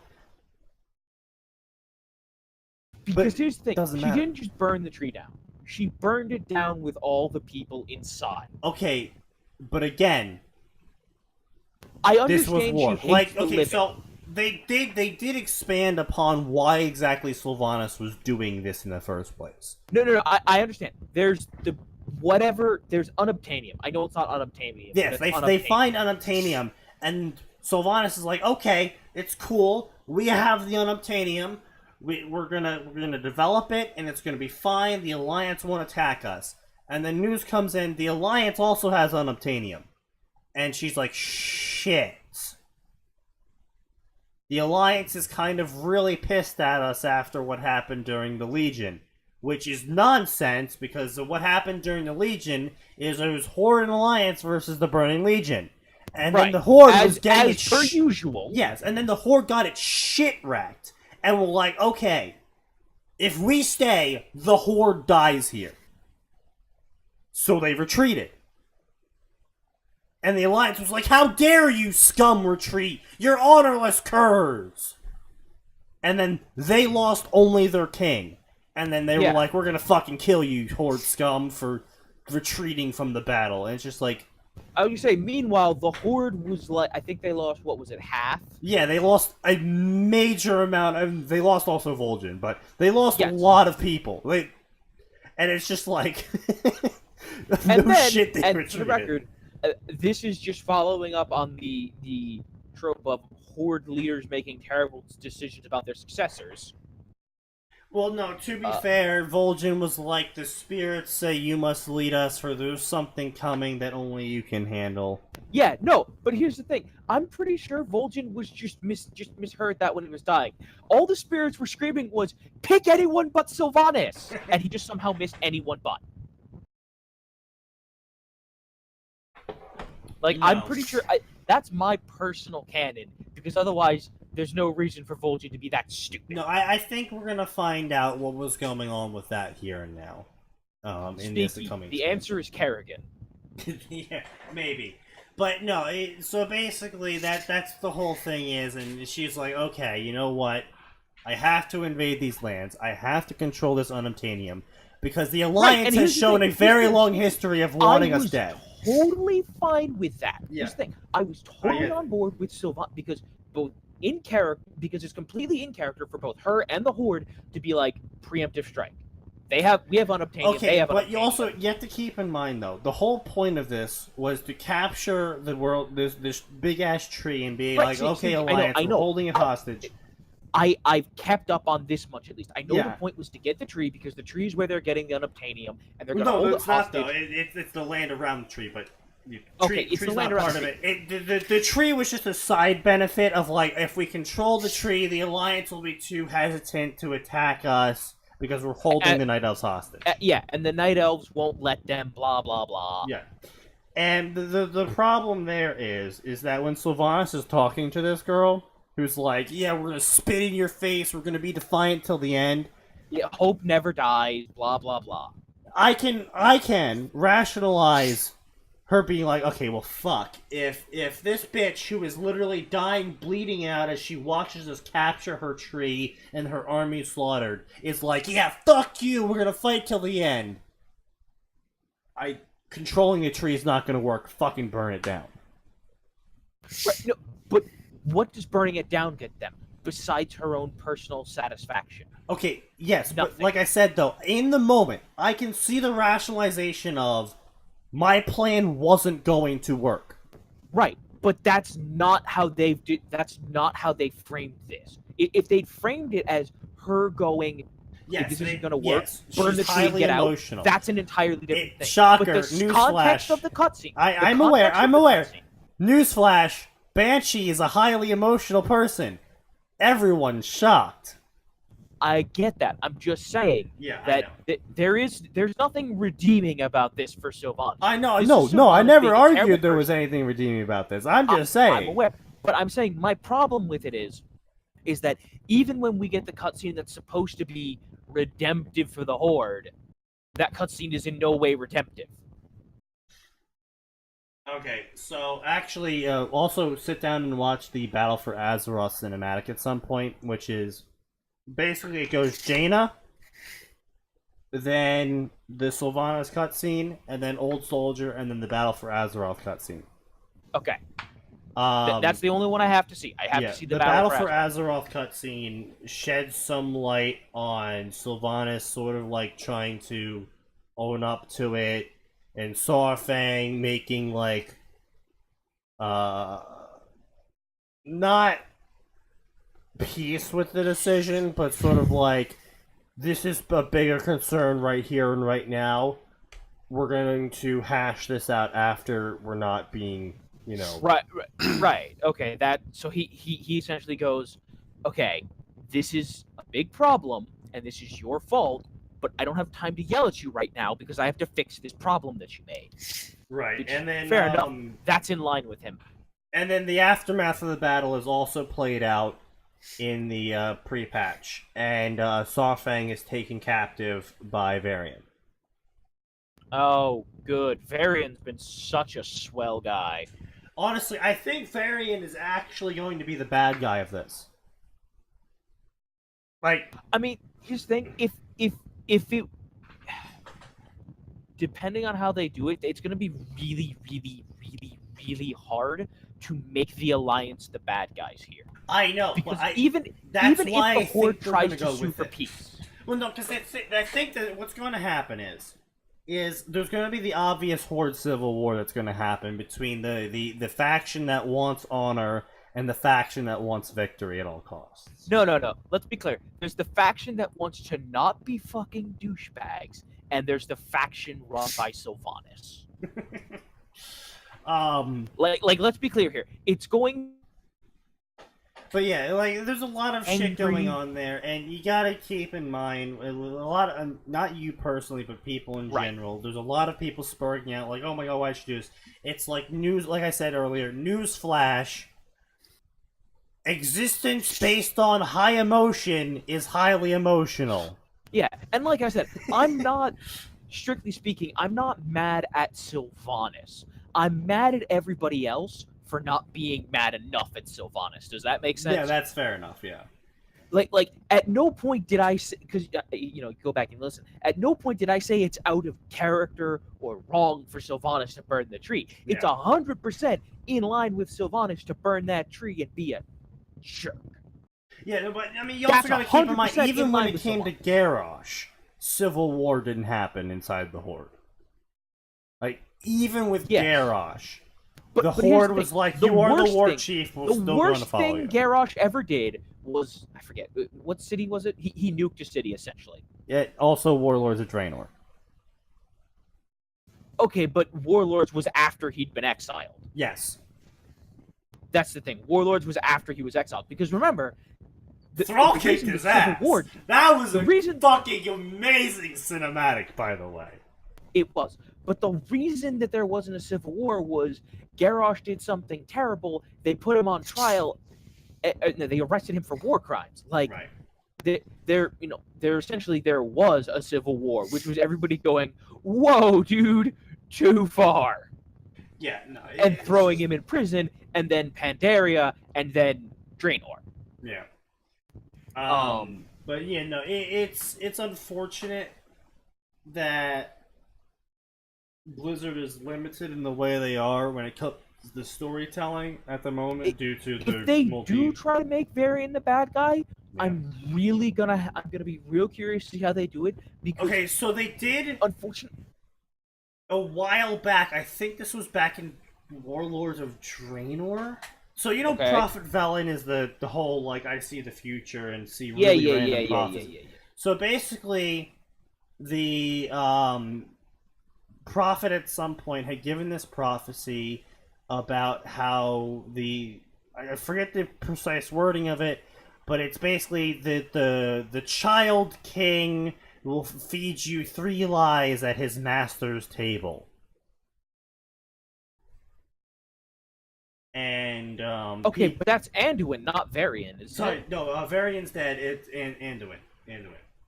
Okay, you were talking about Varian, and I was like, so Varian's the only one I know. I really like him. Okay. Okay, just I needed to clear that up. Anduin. That was a point I was wondering about.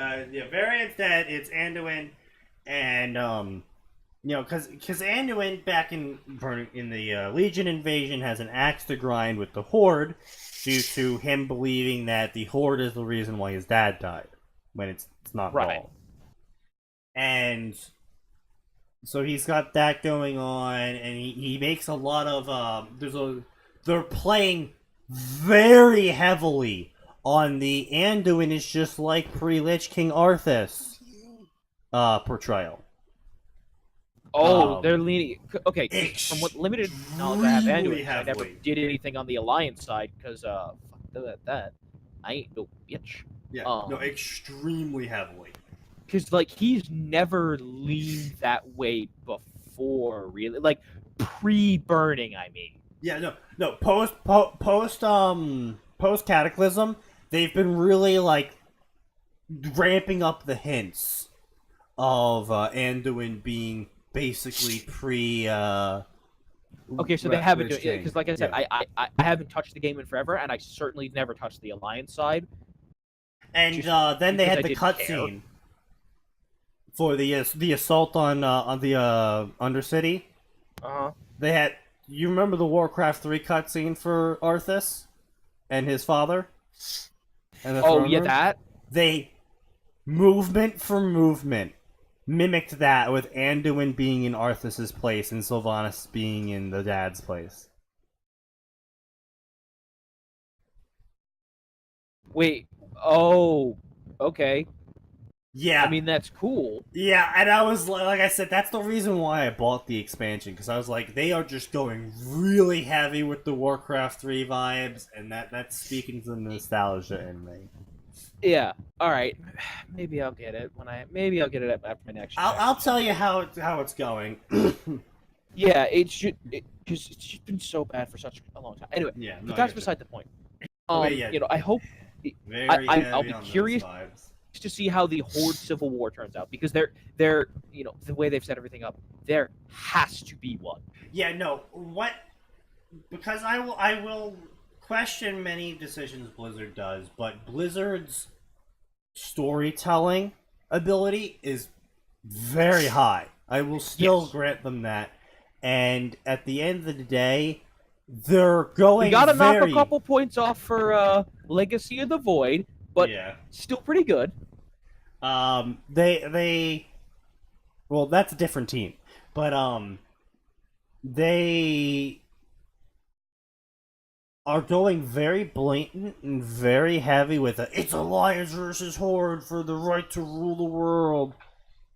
I am predicting two things.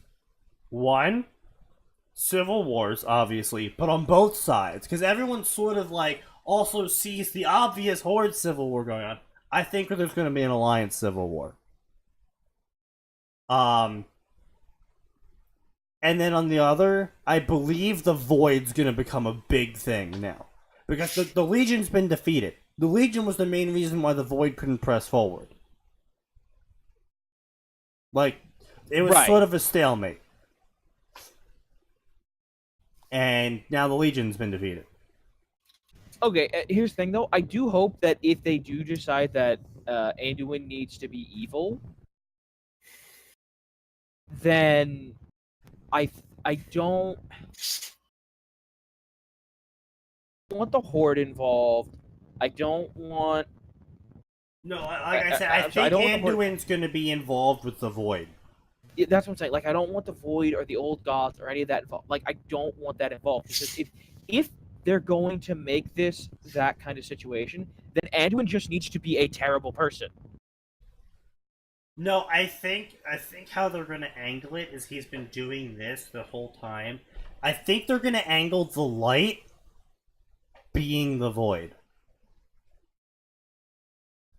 Oh, you mean the whole Paladin shtick? Yeah.